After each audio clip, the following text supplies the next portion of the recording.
एका अज्ञात आरोपीने गुरुवारी नागपूर येथे प्रधान जिल्हा व सत्र न्यायाधीशांना ईमेल पाठवून न्यायालय परिसरामध्ये दुपारी 2 वाजेपर्यंत बॉम्बस्फोट घडविण्याची धमकी दिली आहे।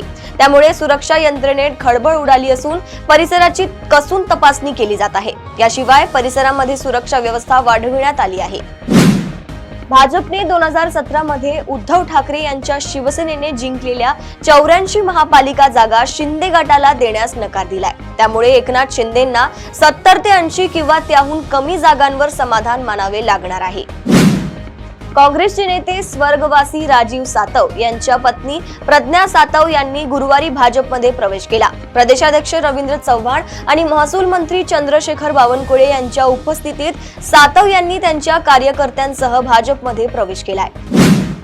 नृत्याच्या कामाचे आमिष दाखवून तरुणीला अंबाजोगाई येथे नेऊन तिच्यावर सामूहिक बलात्कार केल्याची घटना उघडकीस आली आहे। या प्रकरणी पीडितेच्या आईने बारामती तालुका पोलीस ठाण्यात फिर्याद दिली असून एका महिलेसह 4 जणांवर गुन्हे दाखल करण्यात आले आहेत।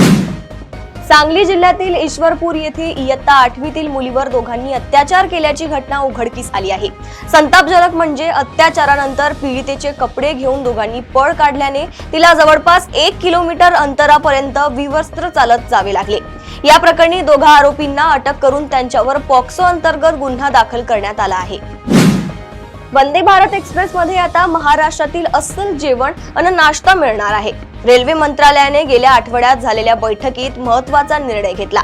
त्यामध्ये स्थानिक खाद्यपदार्थ वंदे भारत मध्ये उपलब्ध करण्यावर शिक्कामोर्तब झालाय।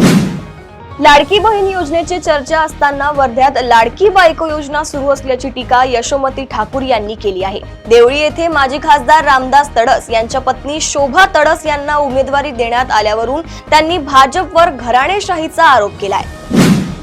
शिर्डीत बुधवारी दुपारी 17 वर्षीय अल्पवयीन तरुणावर धारदार शस्त्राने जीवघेणा हल्ला झाला। इंस्टाग्रामवरील मैत्रीतून वाद निर्माण होऊन हा प्रकार घडल्याचा प्राथमिक अंदाज पोलिसांनी व्यक्त केला आहे। देशासह राज्यातील अनेक भागात तापमानाचा पारा घसरला आहे। राज्यातील अनेक भागात सध्या थंडी वाढताना दिसत आहे। महाराष्ट्रात आठवडाभर कोरडं वातावरण राहणार आहे। पुढील 2 दिवसात राज्यात कमाल व किमान तापमानात किंचित वाढ होणार असून त्यानंतर 2 ते 3 अंशांनी तापमान घसरणार आहे।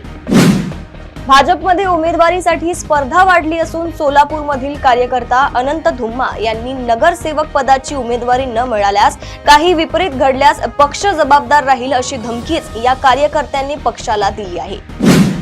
प्रदेशातील अशाच टॉप 10 बातम्या मी साक्षी आपल्यापर्यंत पोहोचवत राहील। तोपर्यंत बघत रहा देशोन्नती। नमस्कार।